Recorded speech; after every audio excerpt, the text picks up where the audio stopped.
भूल कर रहे हो, मैं ही हूँ वास्तविक गजमुखन। नहीं, मैं हूँ वास्तविक गजमुखन। बालक! मात्र एक यही है जिस पर काले अंधकार की छाया दिखाई दे रही।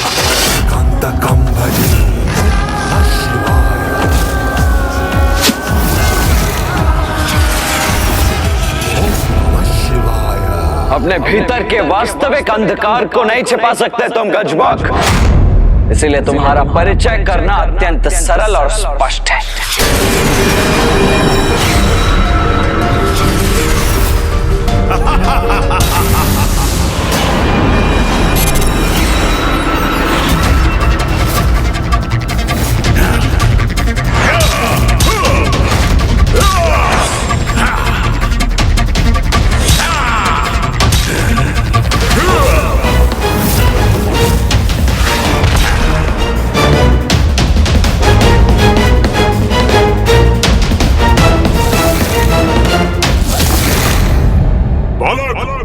भूलो मत, गजमुखन माया का ही नहीं, बाहुबल का भी धनी है।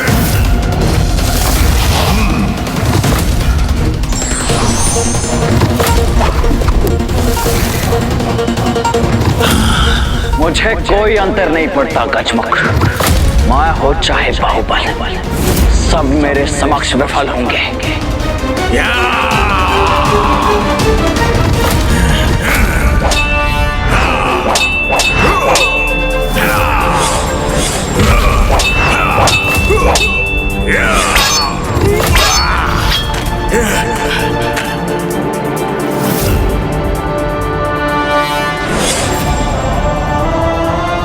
गजमुख, अब और अधिक समय नहीं दे सकता मैं तुम्हें।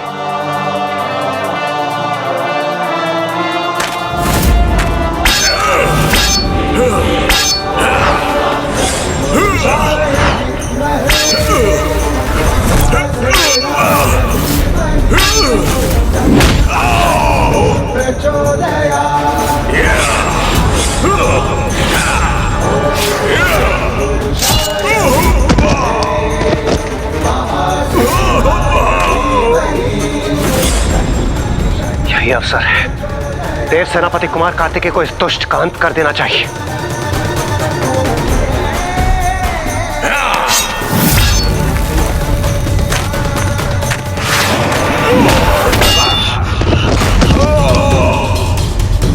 कुमार कार्तिकेय के पराक्रम का सामना करना किसी भी योद्धा के लिए सरल नहीं होगा। शीघ्र भैया इस दुष्ट का अंत कर अपनी यात्रा आगे बढ़ाएंगे, तब मुझे उन्हें विवाह के लिए मनाने का अवसर प्राप्त हो जाएगा। देखता हूँ बालक, अब तुम कैसे वार करोगे।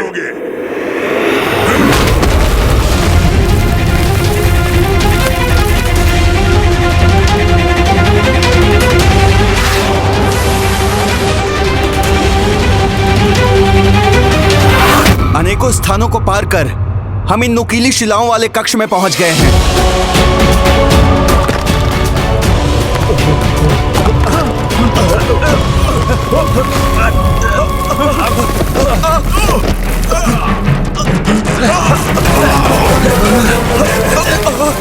थामने के लिए कुछ भी नहीं है हमारे पास।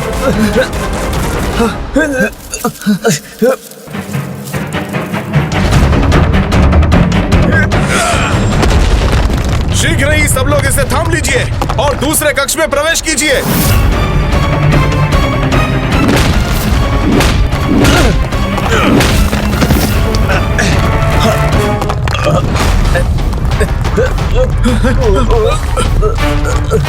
भ्राताओं, मुझे ऐसा प्रतीत हो रहा है कि यह शिलाखंड हम सबका भार नहीं सह सकेगा। किंतु हमें प्रयास करना होगा। मात्र इतने समय ही इसका प्रयोग करना है, जितने समय में हम इस कक्ष से बाहर निकल सके।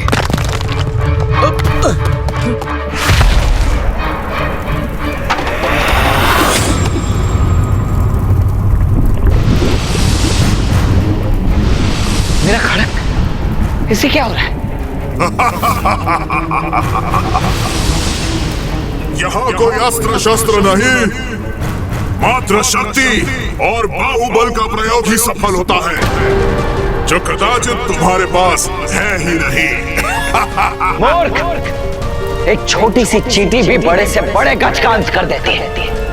मुझे देखकर दुर्बल बालक समझने की बहुत बड़ी भूल कर रहे हो, बहुत बड़ी भूल कर रहे हो। तो आओ, अपनी शक्ति का परिचय दो मुझे। उचित।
गजमुखन, जिसमें सहस्त्रों गजों की शक्ति निहित है, इसे तनिक भी क्षति पहुंचाने में असमर्थ क्यों हो रहा हूं?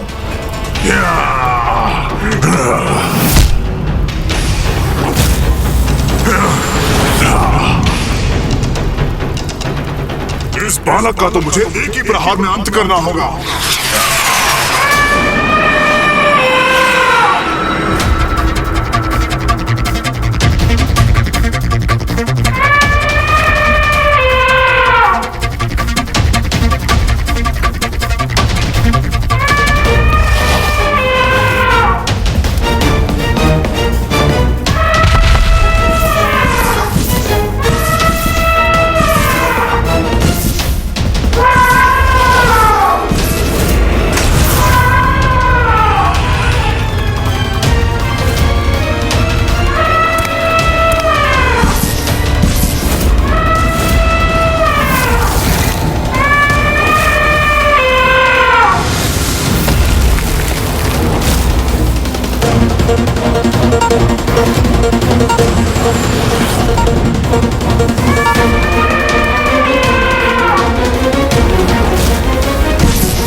संभव है कि आपके पिताश्री महान गजमुखन संकट में हों।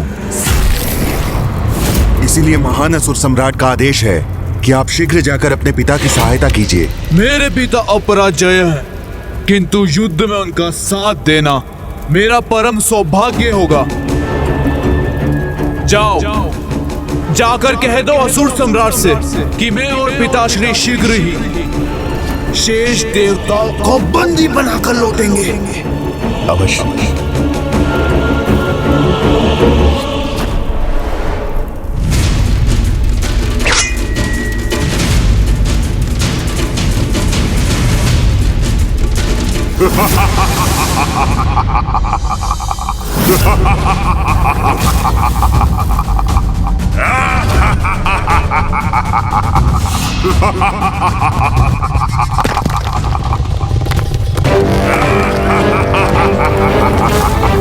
अब और क्रीड़ा नहीं, अब तुम्हें उस अस्त्र का सामना करना होगा जो कभी नारायण के हाथों की शोभा था, जो अब मेरे पास है।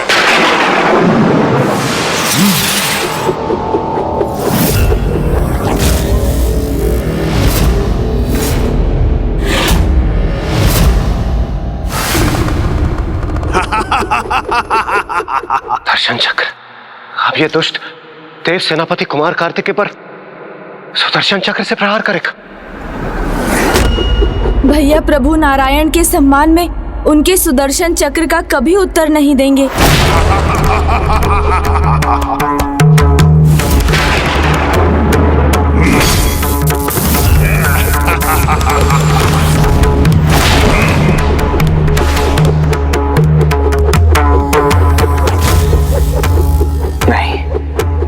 नारायण के इस महान अस्त्र पर प्रहार करने की मैं कल्पना भी नहीं कर सकता।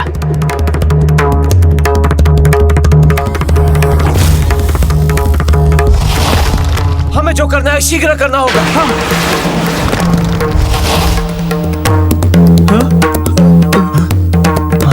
ये कक्ष अन्य स्थानों से अधिक सुरक्षित प्रतीत हो रहा है।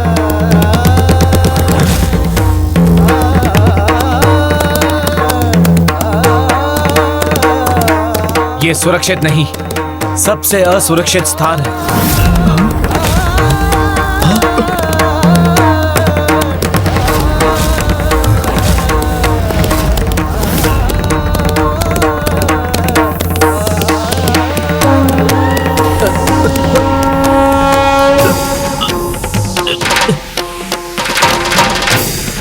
यह अवश्य विषैली वाष्प है।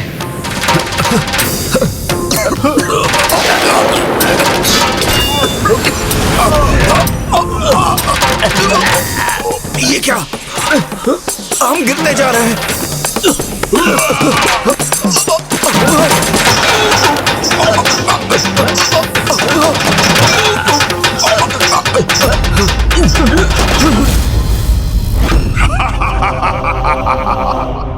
अब कुछ ही समय शेष है। तुम्हारे और तुम्हारे योद्धाओं के अंत में फिर इन देवताओं को बंदी बनाकर ले जाऊंगा मैं। कितना आनंद आएगा जब देवराज सहित स्वर्गलोक के सारे देवता असुर सम्राट के सेवक होंगे।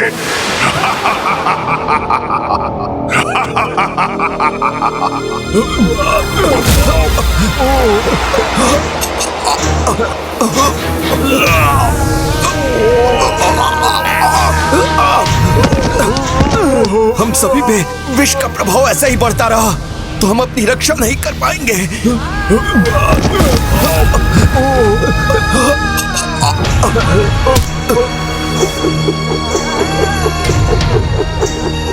हे मामा जी, हे प्रभु श्री हरि नारायण, आपका सुदर्शन चक्र भैया कार्तिकेय के निकट पहुंच रहा है। कृपा कर उन्हें सुरक्षित कीजिए।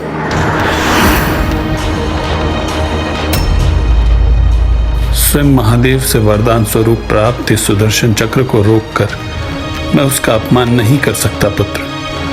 कार्तिकेय को लक्ष्य करके इसका प्रहार किया गया है। अब कार्तिकेय ही इसे रोक सकता है।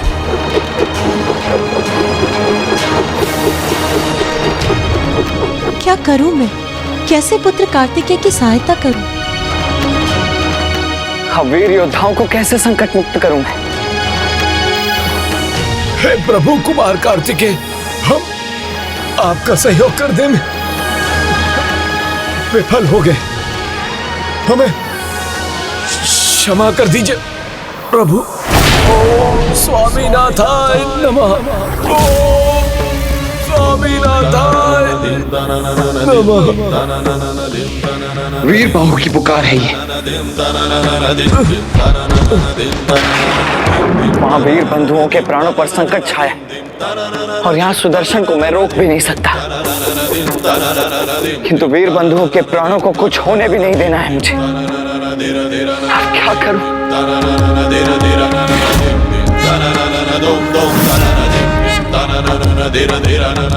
अब इस कठिन परिस्थिति में मेरी समस्या का मात्र एक ही उपाय है,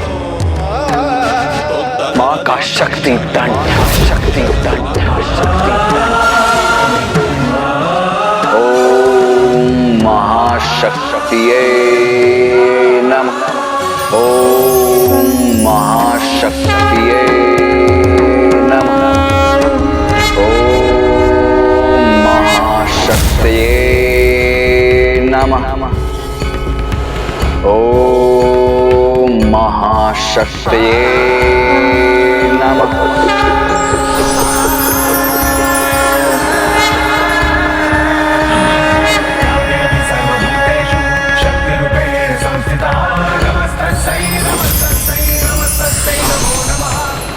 अब ये कौन है? ये कहां से प्रकट हो गई?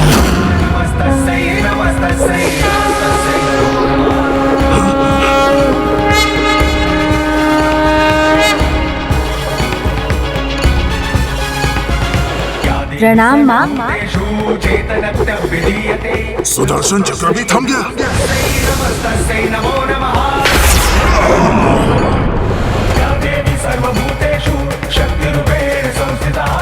माँ और प्रभु नारायण एक ही तत्व हैं, तो सुदर्शन माँ की ओर भला कैसे बढ़ सकते हैं?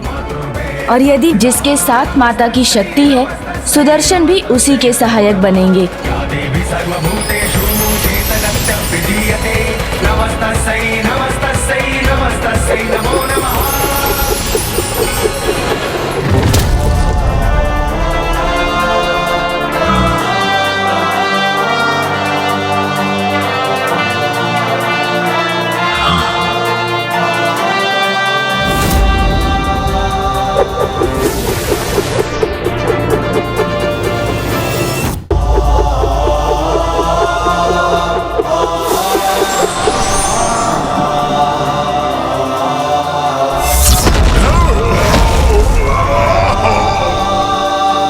देव सेनापति कुमार कार्तिकेय की, देव सेनापति कुमार कार्तिकेय की, माता पार्वती की, माता पार्वती की, माता पार्वती की। माता, मुझे पूर्ण विश्वास है शीघ्र देव सेनापति असुरों का सर्वनाश कर भ्राता जयंत को वापस ले आएंगे।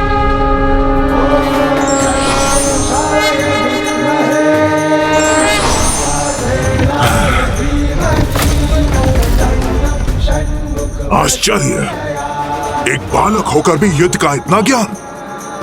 अस्त्र शस्त्र द्वंद्व युद्ध कुछ भी तो अछूता नहीं इससे। यहाँ तक कि सुदर्शन चक्र को भी इसने रोक लिया। ये कैसे संभव है? कदाचित तुम्हें इनका पूर्ण परिचय अभी ज्ञात नहीं हुआ। स्वयं गौरी शंकर प्रभु महादेव के पुत्र देव सेनापति कुमार कार्तिकेय से युद्ध करने का दुस्साहस किया है तुमने।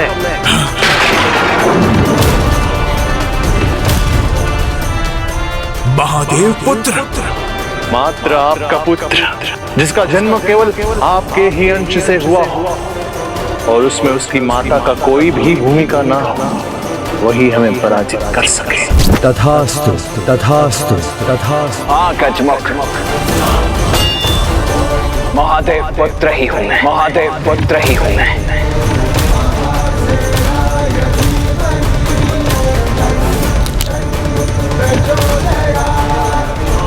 अवश्य ही कोई महादेव के समान शक्तिशाली आएगा जो तुम्हारे दम के साथ साथ तुम्हारा भी अंत करेगा।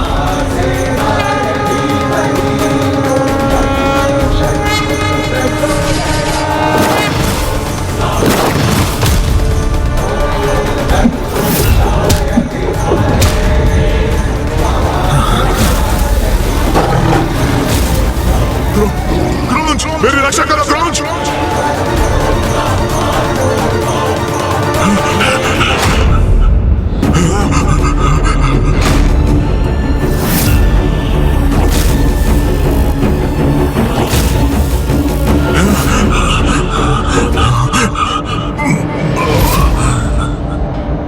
ये देव सेनापति कुमार कार्तिकेय इस पर वार क्यों नहीं कर रहे? यदि गजमुख भागने में सफल हो गया, वो तो सुरक्षित बच जाएगा। भैया पीछे से वार कर युद्ध के नियमों को कदापि भंग नहीं करेंगे और क्रोंच पर्वत को उसकी सभी मायावी शक्तियां गजमुखन से ही प्राप्त हुई हैं, इसलिए वो उसकी रक्षा का पूर्ण प्रयास करेगा।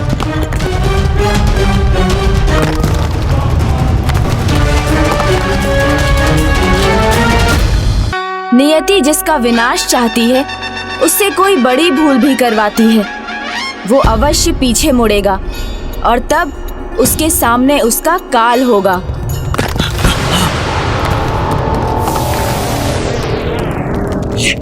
ये तो क्रॉन्च की परछाई है। मैं सुरक्षित हो गया।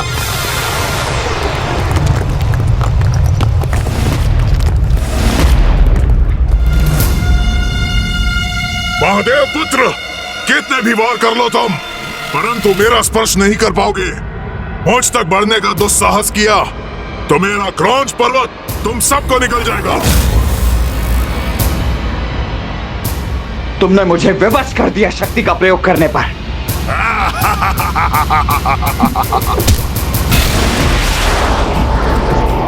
कुमार कार्तिकेय का शक्ति दंड ये तो मेरा अंत कर सकता है।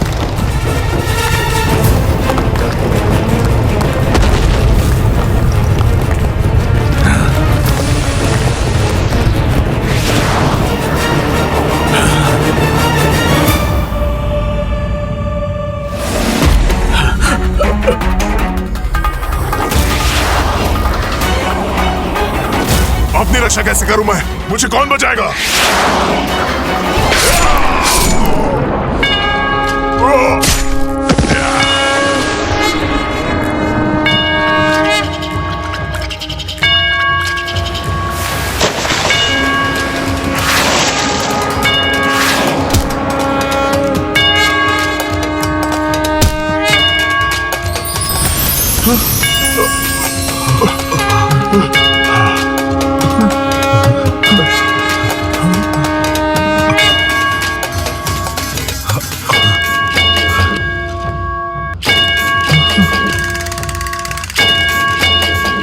प्रभु देव सेनापति, हमारी रक्षा करने के लिए आपको कोटि कोटि धन्यवाद।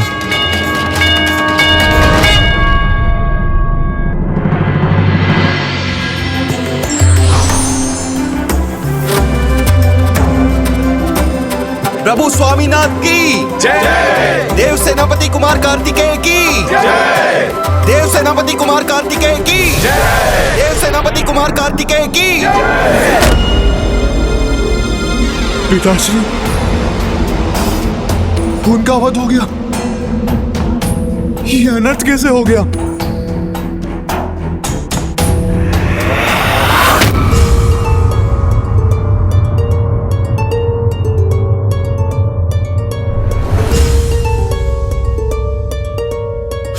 पिताश्री,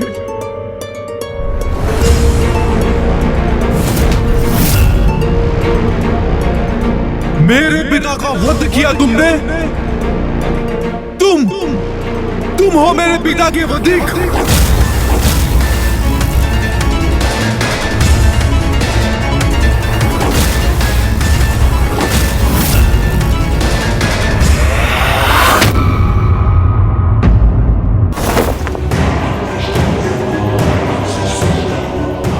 मेरे और मेरे अजय भ्राता गजमुख के बाहुबल के सामने दुर्बल है देवता, दुर्बल है आप और आपकी ये भविष्यवाणी। सृष्टि रचयिता ब्रह्मदेव,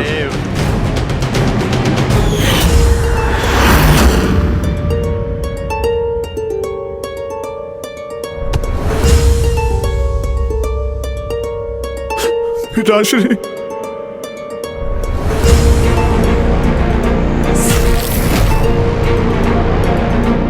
मेरे पिता का वध किया तुमने। तुम हो मेरे पिता महान असुर गजमुखम के वधिक।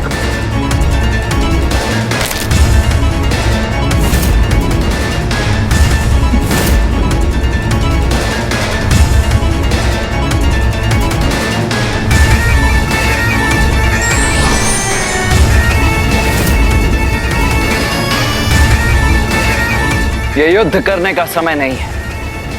अभी तुम शोक में हो और पुत्र होने के नाते सर्वप्रथम तुम्हारा कर्तव्य है कि तुम अपने पिता का अंतिम संस्कार करो, युद्ध नहीं। उसके उपरांत भी यदि तुम मुझसे युद्ध करना चाहते हो तो प्रस्तुत हो जाना।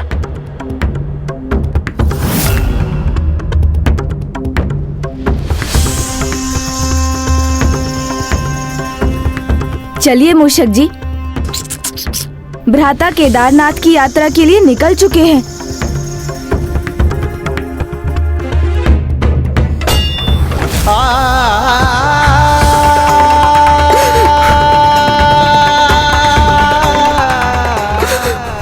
मुझे क्षमा कर दीजिए पिताश्री, मैं समय पर नहीं आ सका और जब मैं पहुंचा तो आपकी सहायता ना कर सका। आपके वधिक को सुरक्षित जाने दिया मैंने।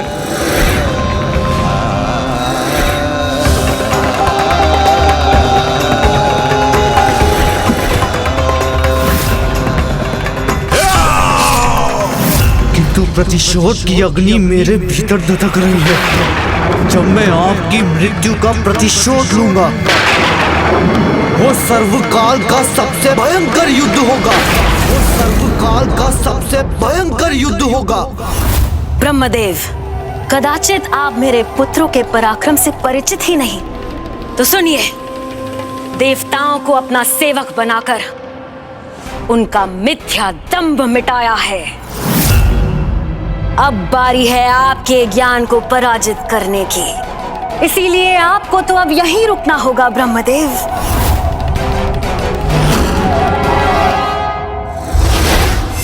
ले जाओ इन्हें, बंदी बना लो और हर दिन के आरंभ में मेरे सामने प्रस्तुत करो, ताकि ये अपने पंचांग की गणना करके देख सके कि हम कैसे उसको अपने अनुसार परिवर्तित कर रहे हैं।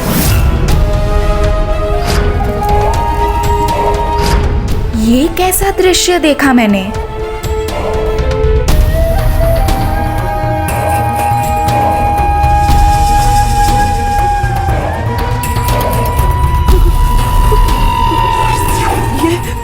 ये असुर ब्रह्मदेव तक भी पहुंच गए।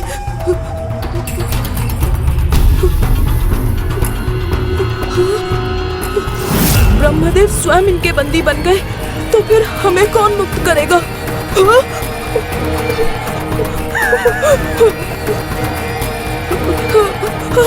भीरु पिता के भीरु पुत्र, कांपना बंद करो। यदि ये पात्र तुम्हारे हाथों से नीचे गिर गया तो समझ लो कि आज तुम्हारा अंतिम दिवस है।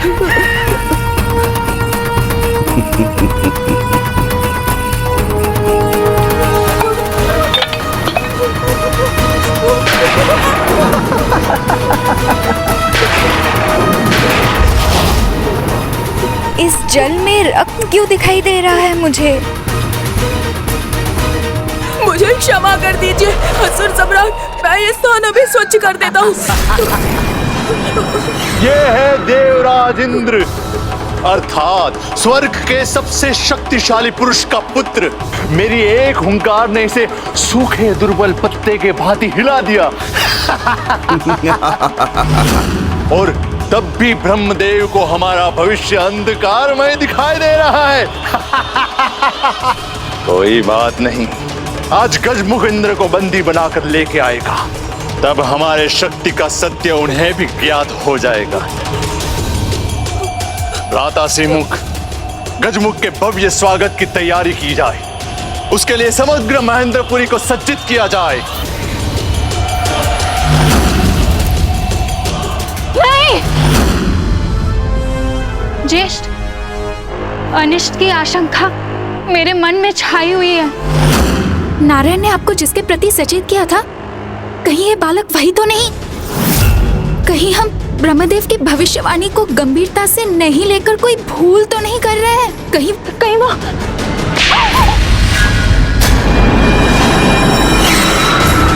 गजमुखन और सिंहमुखन जैसे पराक्रमी योद्धा की बहन की मुख से ऐसी निराशाजनक बातें शोभा नहीं देती। इसीलिए तुम्हारी भलाई इसी में है कि तुम अपना मुख बंद रखो।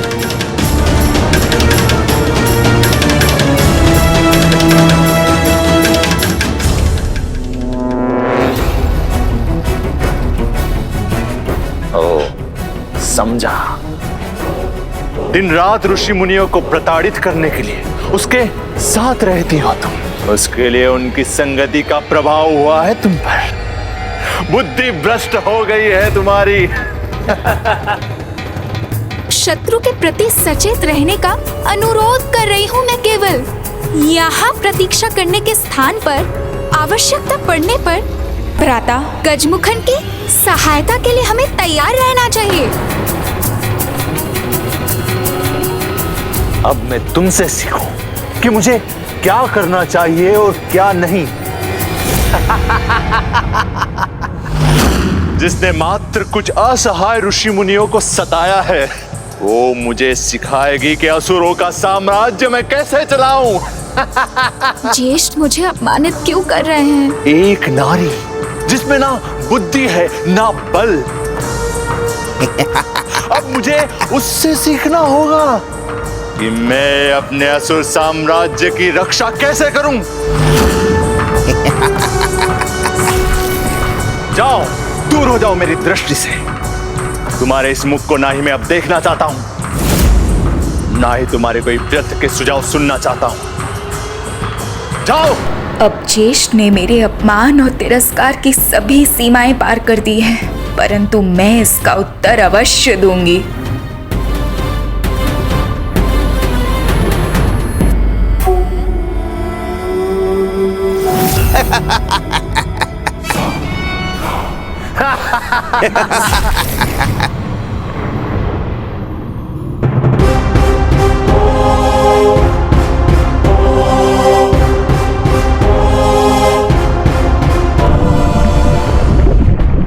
अब मुझे उससे सीखना होगा कि मैं अपने असुर साम्राज्य की रक्षा कैसे करूं, जिसमें ना बुद्धि है ना बल, जिसमें ना बुद्धि है ना बल।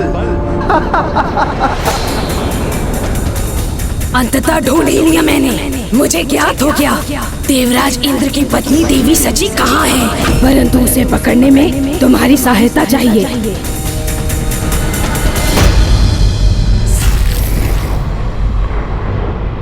तुम्हें पूर्ण विश्वास है दुर्मुखी कि वो देवराज की ही पत्नी है? हाँ, किंतु तुम्हारे नेत्रों में अश्रु क्यों है?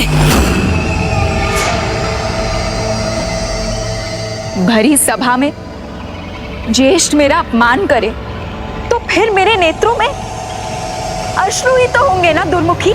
किंतु अब मैं अपना सामर्थ्य प्रमाणित करूंगी, तभी ज्ञात होगा उन्हें कि एक भाई अपनी बहन का परित्याग कर सकता है, लेकिन एक बहन अपने भाई को नहीं भूल सकती। चलो दुर्मुखी, मुझे इंद्र की पत्नी के निकट ले चलो। अवश्य, चलो।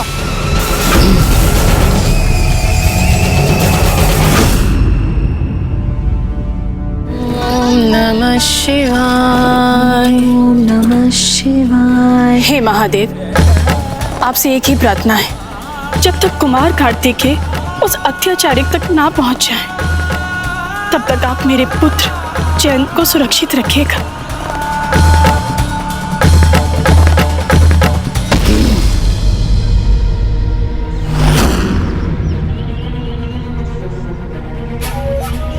अवसर मिल गया तुम्हें अजामुखी, मिल गया।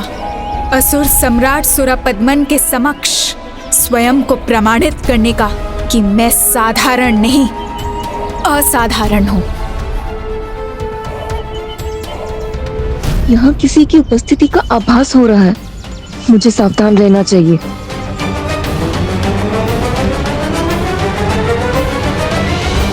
क्या हुआ पुत्री देवसेना? माता, यहाँ किसी असुरी शक्ति की छाया है। हाँ पुत्री देवसेना, किंतु अब हम क्या करें? जो सबके सहायक है, अब वही हमारी सहायता करेंगे।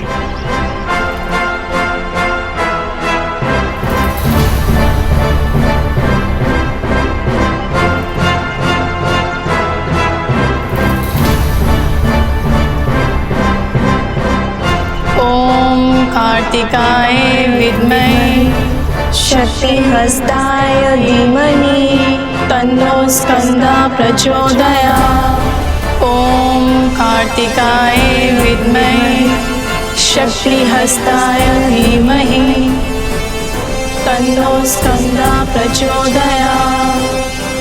ओम कार्तिकेयाय विद्महे शक्तिहस्ताय धीमहि ओम कार्तिकाय विद्महे ये स्वर, ये तो मेरे भक्तों की गुहार है। स्कंदा प्रचोदयात्। ओम कार्तिकेयाय विद्महे शक्तिहस्ताय धीमहि तन्नो स्कंदा प्रचोदयात्।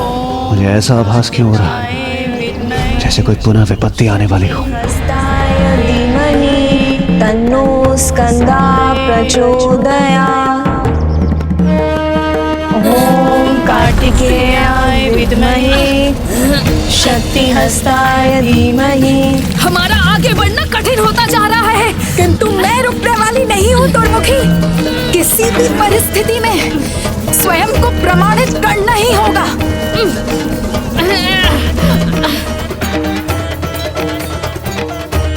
देव सेनापति कुमार कार्तिकेय, संकट बार बार आहट दे रहा है। मेरे मन में अनेकों आशंकाओं के मेघ उमड़ रहे हैं। ऐसा प्रतीत हो रहा है जैसे मेरी पत्नी और पुत्री पर कोई नवीन संकट छाने वाला है। आप चिंता मत कीजिए देवराज। ओम कार्तिकेयाय विद्महे शक्तिहस्ताय धीमहि तन्नो स्कंदा प्रचोदयात्। वीरबाहु, देवी शची और देवसेना की सुरक्षा का दायित्व मैं आपको सौंपता हूं। शीघ्र वहां पहुंचिए और उनकी सुरक्षा सुनिश्चित करके हमें केदारनाथ के मार्ग पर मिले।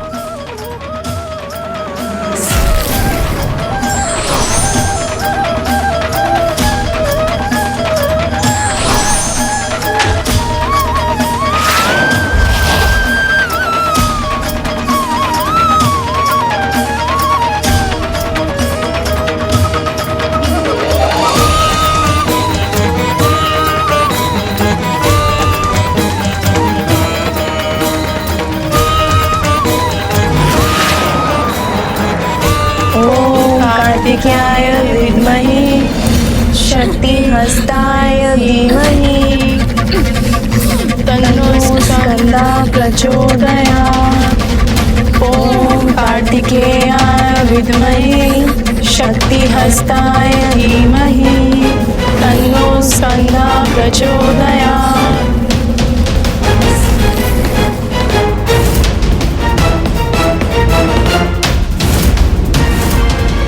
ना व्यर्थ का विरोध, ना कोई चीख पुकार, ये सब नहीं चाहिए मुझे। शांति पूर्वक चलो मेरे साथ। मैं तुम्हें तुम्हारे पुत्र के पास ले चलूंगी, जिसकी सुरक्षा की तुम प्रार्थना कर रही थी। माता और पुत्र दोनों मिलकर असुर सम्राट की सेवा करना। तुम्हारा सौंदर्य उन्हें अवश्य भाएगा और वो मेरे उपहार स्वरूप तुम्हें अवश्य स्वीकार करेंगे। फिर तो मेरे बल बुद्धि पर कोई शंका नहीं कर पाएगा। निकट मत आना हमारे। ना तुम हमें लेकर जा सकती हो और ना हम तुम्हारे साथ जाएंगे। तो क्या निशस्त्र रहकर रोकोगी तुम? ना तुम्हारा भीरू भ्राता जयंत, ना दुर्बल पिता इंद्र, कोई तुम्हारी रक्षा करने नहीं आ सकता। ऐसे में कौन करेगा तुम्हारी रक्षा? मैं रोकूंगा तुम्हें।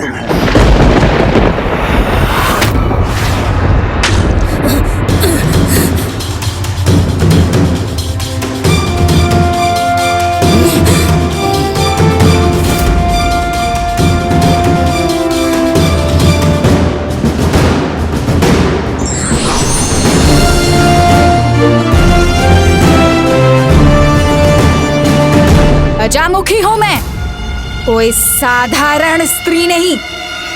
चले जाओ यहाँ से, अन्यथा अपनी मृत्यु के दोषी स्वयं तुम होगे।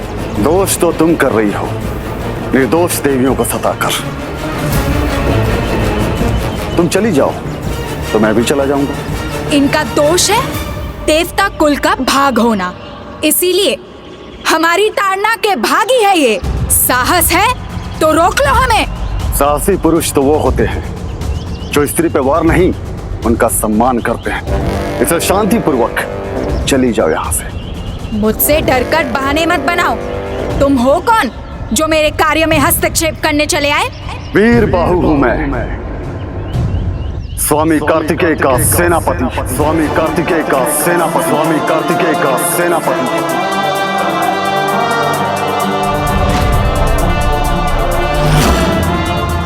कार्तिकेय? कौन कार्तिकेय? उनकी महिमा का जितना बखान करूंगा कम है, किंतु तुम्हारे लिए इतना पर्याप्त है कि तुम्हारे एक पापी अत्याचारी महासुर गजमुख को मृत्यु डाली उन्होंने ही दिया है। तो मेरी शंका सत्य थी, भ्राता गजमुखन का वध हो गया। तब तो इन्हें ले जाने से ज्येष्ठ और भी प्रसन्न होंगे।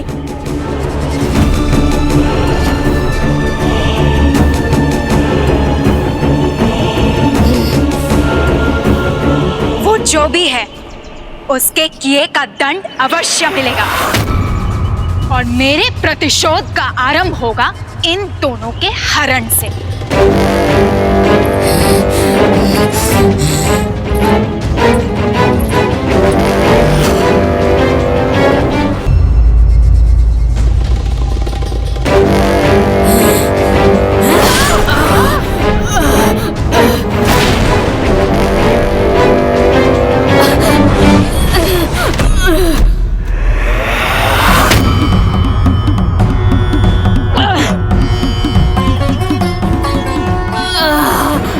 स्त्री पर वार करना उचित नहीं मानता, किंतु जो पापी स्त्री का हाथ अन्य किसी स्त्री पर अत्याचार का कारण बने तो उसके वो हाथ मैं उसके शरीर से विलग भी कर सकता हूँ। अब जाओ यहाँ से, अन्यथा अपने प्राण भी गंवा बैठोगी। आज अभी यहाँ से स्वयं को बचाऊंगी तो ही कल मुस्कुरा पाऊंगी और तभी भविष्य में इसका वध कर पाऊंगी। सावधान रहना, पराजय स्वीकार नहीं करेंगे हम। तुम्हें और तुम्हारे कार्तिकेय को अपने अपराधों का दंड अवश्य प्राप्त होगा।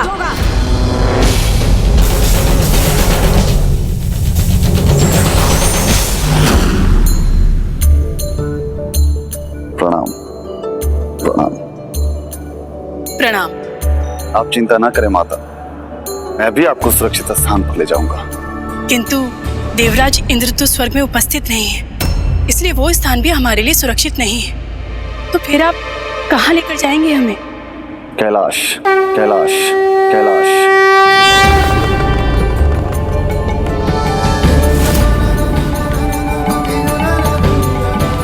संकट के गर्भ कभी कभी शुभ संकेत भी छुपे होते हैं। इस संकट ने मेरे भावी पुत्र वधु के यहाँ आगमन का संयोग उत्पन्न कर दिया है।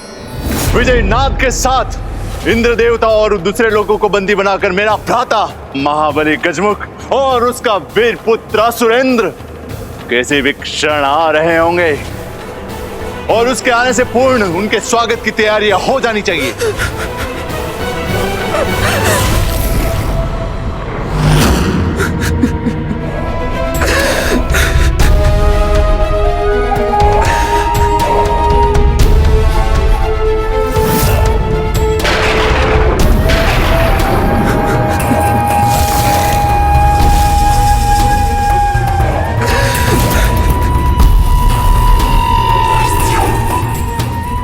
है ये असुरेंद्र और मेरे भ्राता गजमुख कहाँ है?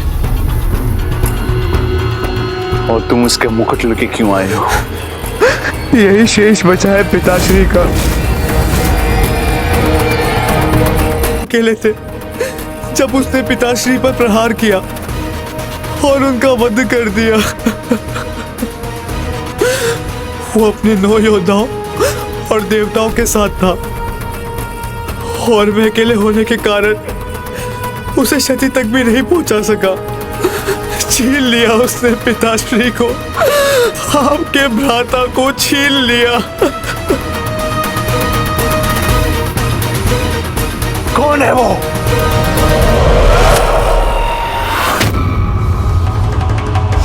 भ्राता।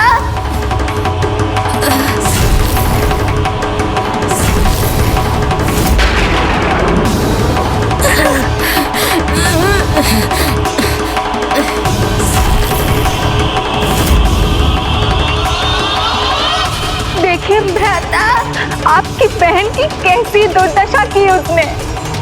असुर सम्राट की बहन यदि दुर्बल इंद्र की पत्नी देवी शची को आपकी सेविका बनाने के लिए लेने गई थी तो उसमें भला मेरा क्या दोष था?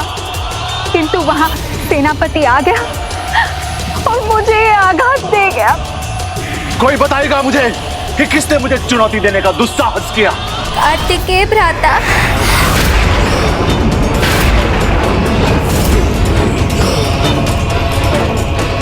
मेरा हाथ मेरे शरीर से विलग कर दिया।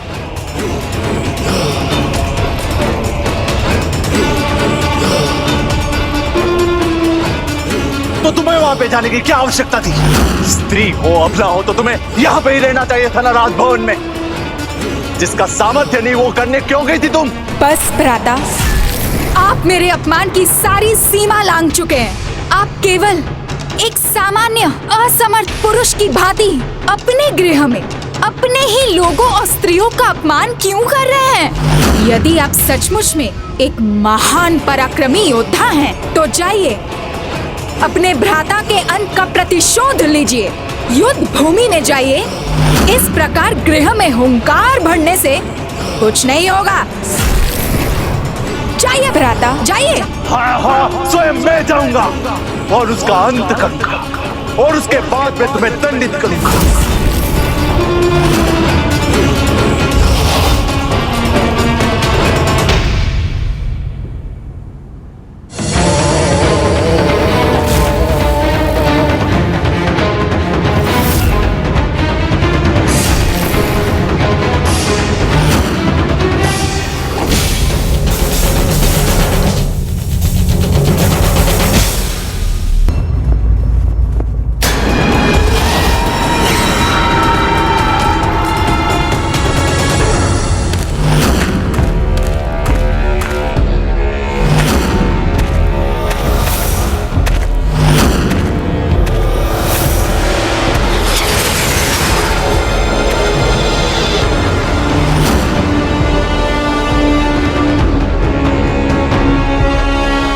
मैं बाहर जाने के स्थान पे ये कहां पहुंच गया?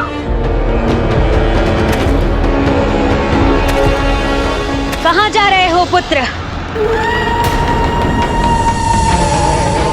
मैं यहाँ क्यों? और आप ये कैसे कर रही हैं माँ? माँ हूँ तुम्हारी, फिर भी तुम्हें मेरी शक्तियों का भान नहीं। और तुम एक ऐसे शत्रु से युद्ध करने जा रहे हो जिसकी शक्तियों का तुम्हें ज्ञान ही नहीं। कैसे योद्धा हो तुम? कौन है तुम्हारा शत्रु? क्या अस्त्र शस्त्र है उसके पास? कितना सामर्थ्यवान है वो? क्या माया का ज्ञान है उसे? उसकी सहयोगियों की संख्या क्या है? इसका ज्ञान भी है तुम्हें? माँ उचित कहती है, मुझे ये सब तो कुछ भी ज्ञात नहीं। जब शत्रु का कोई ज्ञान ही नहीं है तो उसके विरुद्ध रणनीति का निर्माण कैसे करोगे? और रणनीति के बिना रण कैसे करोगे?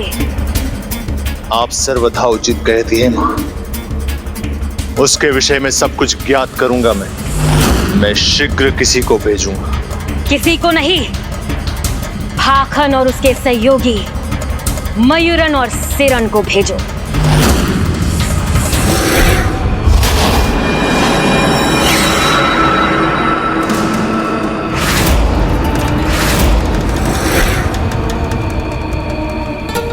भाखन, मयूरन और सेरन का प्रणाम स्वीकार करें। भाखन, मयूरन और सेरन का प्रणाम स्वीकार कीजिए।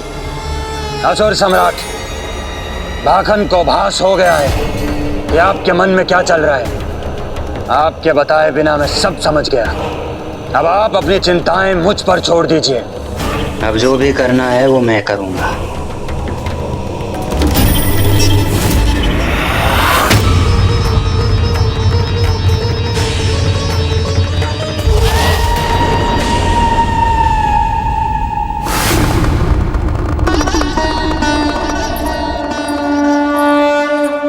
मेरे होने वाली पुत्र वधू प्रथम बार कैलाश आ रही। आज मैं प्रथम बार उसे प्रत्यक्ष देखूंगी। माता, माता वो आ रही हैं।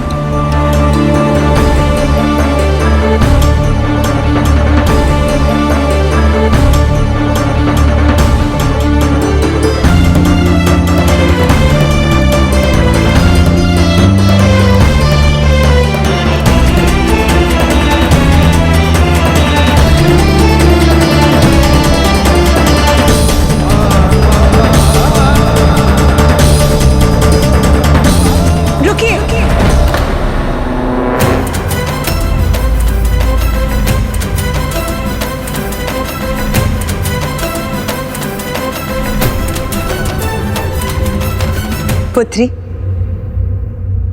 सर्वप्रथम अपना दाहिना पांव बढ़ाओ।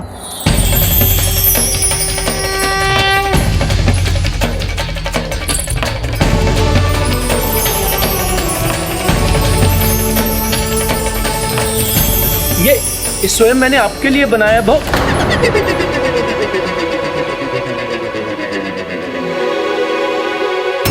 ये नंदी जी अभी क्या कहते कहते रुक गए। प्रणाम माता। पुत्री,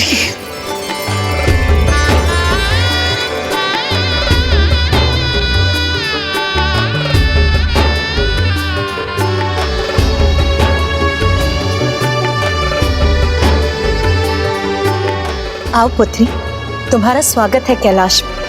यहाँ तुम सुरक्षित हो। माता पुत्री देवसेना के साथ ऐसा व्यवहार क्यों कर रही हैं? जैसे उनका पूर्व का कोई परिचय हो। आओ।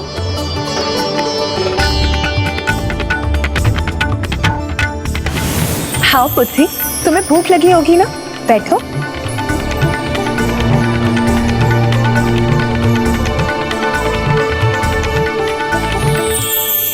आप चिंता ना करें, माँ अन्नपूर्णा है। बताओ ना पुत्री, क्या भाता है तुम्हें? खीर, हलवा, लड्डू, मोदक, बताओ पुत्री। माता ने इतना कुछ प्रस्तुत कर दिया, किसका चुनाव करूं मैं? माता, कुमार कार्तिकेय को तो खीर भाती है ना?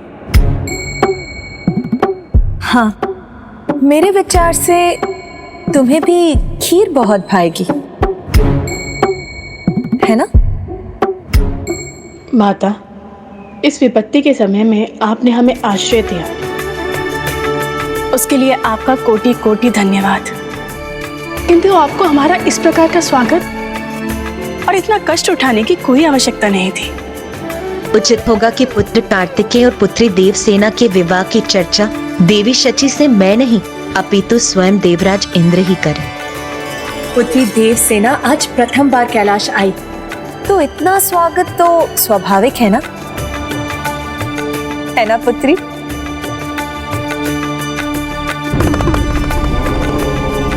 माता, इनकी सुरक्षा है तो मैं। इनकी सुरक्षा का दायित्व अब मेरा है पुत्र वीरबाहु। अब देवी शची और पुत्री देवसेना की देखरेख मैं स्वयं करूंगी। आप निश्चिंत होकर पुत्र कार्तिकेय के पास लौट सकते हैं। प्रणाम माता।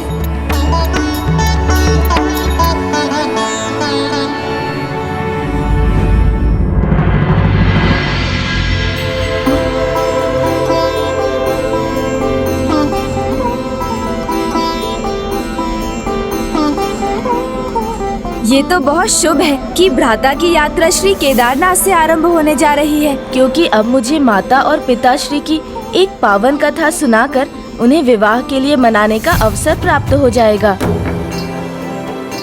वीरबाहु, प्रभु, दो आसुरी स्त्रियां उनको प्रताड़ित कर रही थी, जिनसे मैंने देवी सची और देवी देवसेना को सुरक्षित कर कैलाश में छोड़ आया हूं। उचित, कैलाश पहुंच के वो निश्चिंत हो गई होंगी। हाँ देवराज, मुझे तो ऐसा लगा जैसे माता पार्वती उनकी प्रतीक्षा में थी और कुमारी देवसेना को देखकर अति प्रसन्न हुई। उन्होंने कुमारी देवसेना का बहुत स्नेह से स्वागत किया। अर्थात माँ अपनी भावनाओं पर नियंत्रण नहीं रख सकी। अब कहीं वीरबाहु भ्राता के सामने पूरी बात ना कह दें, क्योंकि फिर भ्राता विवाह को लेकर सचेत हो जाएंगे। माँ ने कैलाश में प्रवेश के लिए सर्वप्रथम उनका दाहिना पांव आगे बढ़वाया। उन्होंने देवी देवसेना के लिए सभी प्रकार के व्यंजन तैयार किए थे और उनका स्वागत उन्होंने ऐसे किया कि जैसे कि वो उनकी पुत्री हो। माँ ने उनका स्वागत अपनी पुत्री के समान किया होगा, क्योंकि वो प्रथम बार कैलाश जो गई हैं। अनुज गणेश, तुम्हें मैंने यहाँ आने की अनुमति कब दी?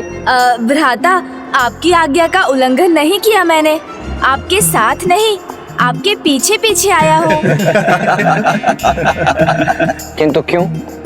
तुम्हें यहाँ आने की कोई आवश्यकता नहीं थी? भ्राता, केदार धाम तो संसार के महानतम तीर्थ स्थलों में से है। वहाँ आने से क्यों रोक रहे हैं आप मुझे? तीर्थ करने का अधिकार तो सभी को है। तो अपनी तीर्थ यात्रा संपन्न करो अनुज। किंतु मेरा पीछा नहीं। सेनापति वीरबाहु, आप सेना को यहां विश्राम करने का आदेश दें। मैं इस महान तीर्थ स्थली में पूजा किए बिना आगे नहीं बढ़ सकता। भ्राता, सीधे पूजा? हाँ अनुज गणेश, मैं यहाँ पूर्ण निष्ठा के साथ अपनी पूजा संपन्न करूंगा और शीघ्र ही आगे बढ़ूंगा, क्योंकि अपनी इस यात्रा को पूर्ण करने के पश्चात मुझे पशुपतास्त्र भी प्राप्त करना है और उसके पश्चात उस सुरापद्म और उसकी सेना को पराजित करके जयंत और अन्य देवताओं को असुरों के आतंक से मुक्त करने का दायित्व भी निभाना है। इसलिए अब तुम हटो मेरे मार्ग से, मुझे पूजा के लिए सामग्री भी एकत्रित करनी है। हाँ हाँ अवश्य कीजिए भ्राता, किंतु इतनी बड़ी भूल भला आप कैसे कर सकते हैं? भूल? कैसी भूल? आप यहाँ ऐसे ही पूजा कैसे कर सकते हैं? देखो गणेश, मेरा समय व्यर्थ मत करो और शीघ्र बताओ कि मुझसे क्या भूल हो रही है। किसी भी तीर्थ में पूजा करने के पहले उसकी कथाएं सुनकर उसका महत्व और चरित्र दोनों ज्ञात करने चाहिए, तभी वो यात्रा और पूजा सफल होती है। उचित है, किंतु क्या तुम्हें केदारनाथ धाम के महत्व की कथा ज्ञात है? हाँ भ्राता। तो अब सुना भी दो, शुभ कार्य में इतना विलंब करना उचित नहीं होता। अच्छा, तो सर्वप्रथम हमें आसन ग्रहण करना चाहिए।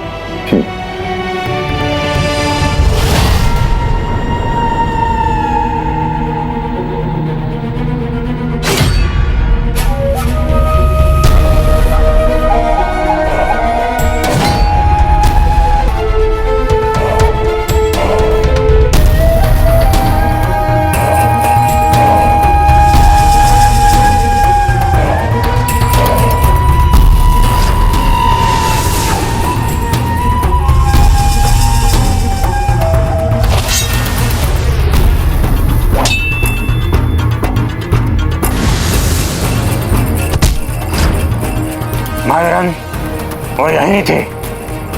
हाँ हाँ शरण, यही थे।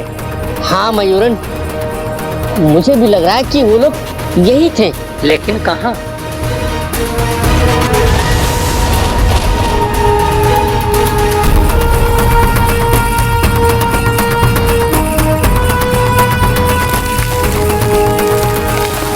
यहाँ तो कुछ भी नहीं है, यहाँ भी कुछ नहीं है।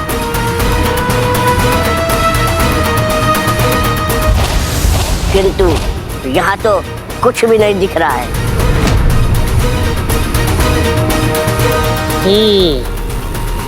सारे पदचिन्ह इस हिम के नीचे छुप गए हैं। उसका उपाय है मेरे पास।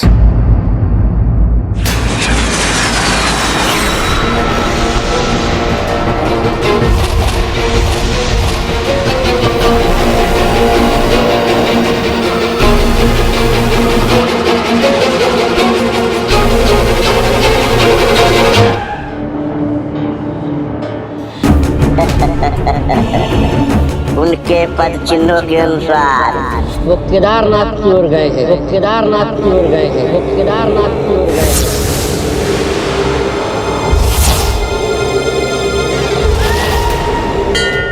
पावन धाम केदारनाथ और उसकी कथा का संबंध देवराज इंद्र और उन पंच महाअसुरों से है, जिन्होंने बिना किसी पूर्व सूचना के अचानक इंद्रलोक पर धावा बोल दिया था।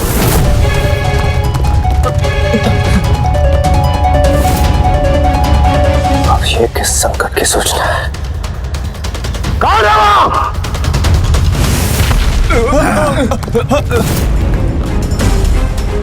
हिरण्याक्ष, जो अनेकों अस्त्रों का स्वामी था। सुबाहु, जिसकी बाहु वज्र के समान शक्तिशाली थी। वक्रकंधर, जो शरीर से वक्र था। त्रिशृंग, जो 3 सिंगों का था। और लोहिताश, जिसका तन लोहे का था। ये तो पंचासुर है। देवगण, अपने अपने अस्त्रों का आवाहन कीजिए।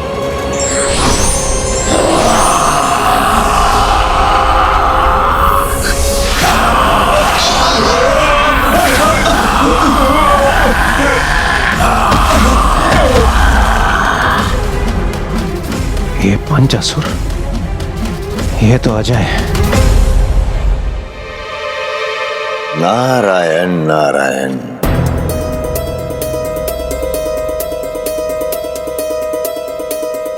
रामदेव, सबके काल के सामने आने का अवश्य कोई कारण है।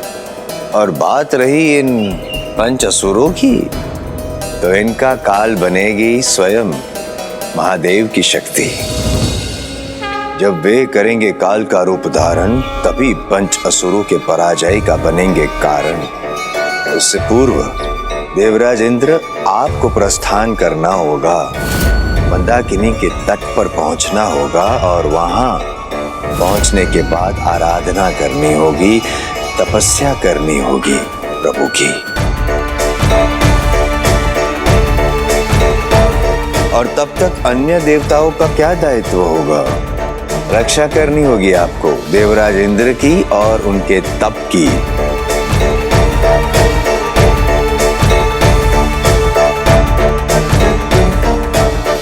देवराज इंद्र महादेव की तपस्या करते रहे और कुछ समय उपरांत उनके तप की तपोशक्ति पिताश्री तक पहुंचने लगी। तब पिताश्री ने वो रूप धारण किया जिसकी कल्पना देवताओं ने भी ना की थी।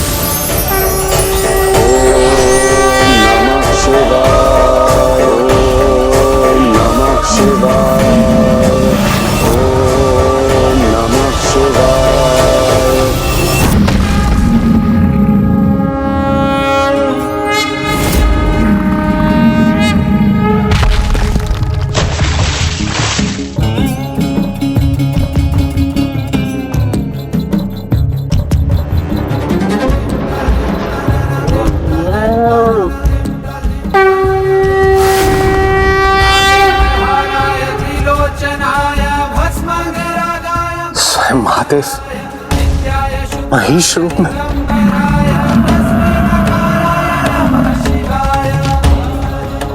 केदारयामी अर्थात शीघ्र कहो, इस रूप में मैं किन असुरों को अंत करूं?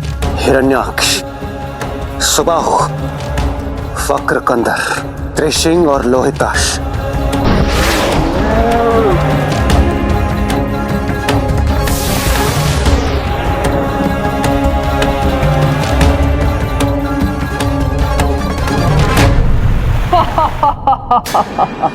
अप्सराओं को प्रस्तुत करो।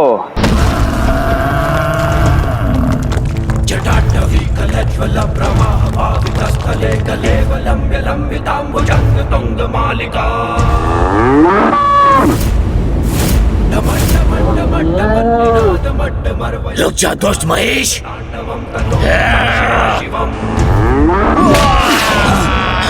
ओम नमः शिवाय।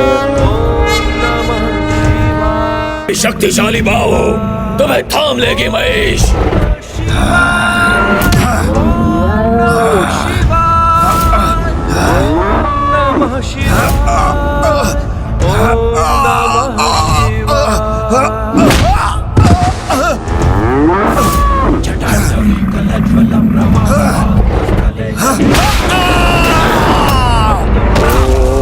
ओम नमः शिवाय। तुम्हारा इतना तो साहस।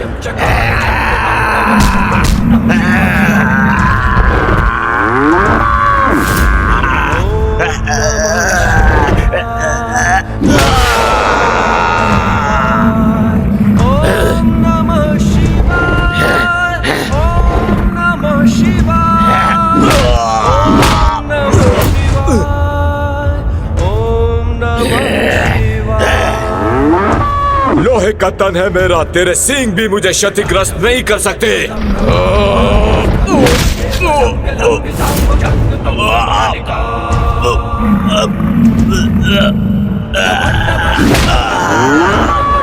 ओम नमः शिवाय।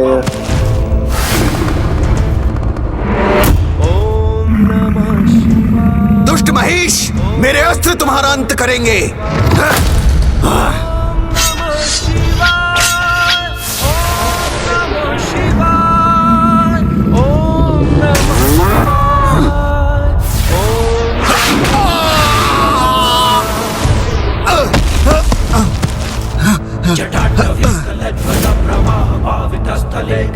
लंब्य लंबिताम्बुजंग तुंग मालिका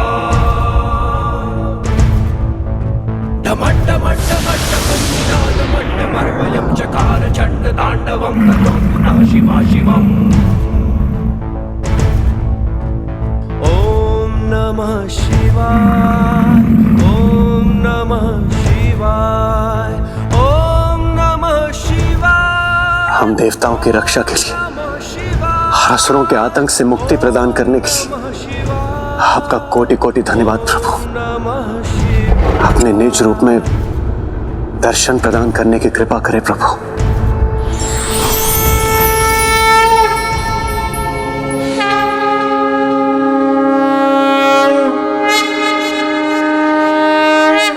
हे प्रभु केदारनाथ, कृपा कर मेरा एक निवेदन स्वीकार करें। जिस प्रकार आपने हमें इन 5 असुरों से मुक्त किया है, उसी प्रकार जो भी भक्त यहाँ केदारनाथ आकर आपकी पूजा करेंगे, उन्हें भी अपने संकटों से मुक्ति प्राप्त हो। तथास्तु तथास्तु। किंतु गणेश, देवराज ने मंदाकिनी के जिस तट पर प्रभु महादेव की आराधना की, उसका नाम केदारनाथ क्यों पड़ा? शिव जब महिष का रूप लेकर इंद्र के सामने प्रकट हुए, तब इंद्र से कहा के दार यामी, अर्थात बोलो शीघ्र बोलो, इस रूप में मैं किन किन असुरों को जल में समाप्त कर दूं। इस प्रकार शिव द्वारा इस स्थान का नाम केदारनाथ पड़ा। आज के बाद जो भी भक्त मेरे यहाँ दर्शन करने के उपरांत दोनों हाथों की अंजलि के साथ 3 बार यहाँ के पावन जल का पान करेगा, वो अपने 3 कुलों के पितरों को तार देगा। क्योंकि बाएं हाथ से जलपान कर माता के पक्ष का और दाएं हाथ से पितृ पितामह, और दोनों हाथों से जलपान कर अपना उद्धार करेगा और अपनी सभी समस्याओं से मुक्ति प्राप्त करेगा। आपका कोटि कोटि धन्यवाद प्रभु।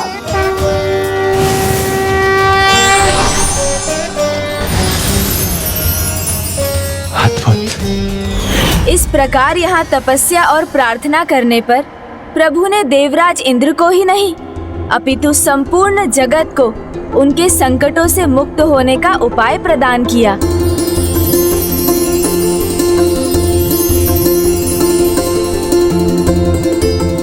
तो ये महिमा है इस पावन तीर्थ की।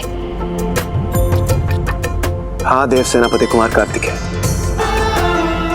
उस दिन के बाद मैं यहाँ प्रति दिवस प्रभु केदारनाथ की पूजा करने और यहाँ के इस जलकुंड से जलपान करने हेतु आया करता हूँ, और मैं ऐसा कलयुग के अंत तक करता रहूंगा।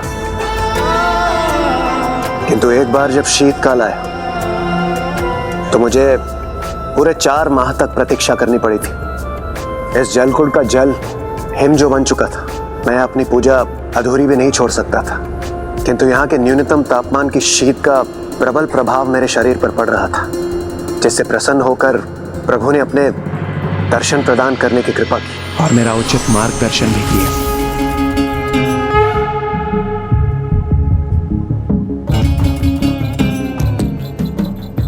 मुझे क्षमा करें प्रभु, यहाँ का जल पूर्ण रूप से हिम बन चुका है, जिस कारण मैं आपका जल अभिषेक करने में असमर्थ रहा। प्रभु मैं तो यहाँ हूँ, किंतु आपके शेष भक्त तो यहाँ आ भी नहीं पाएंगे।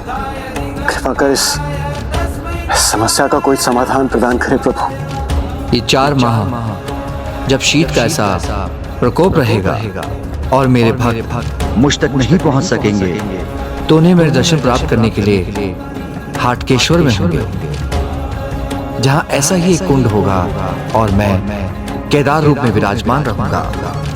धन्यवाद प्रभु, आपका कोटि कोटि धन्यवाद। इसलिए प्रभु का यह धाम यदि केदारनाथ कहलाएगा, तो हाटकेश्वर दूसरे केदार के नाम से प्रतिष्ठित होगा।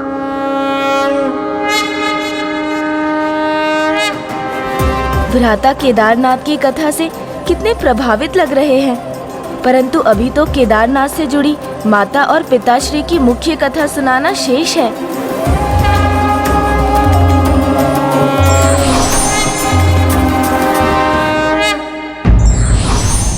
जब भी कोई भक्त पूर्ण आस्था और विश्वास के साथ ईश्वर का आवाहन करता है, तब प्रभु किसी न किसी रूप में आकर उसकी रक्षा अवश्य करते हैं।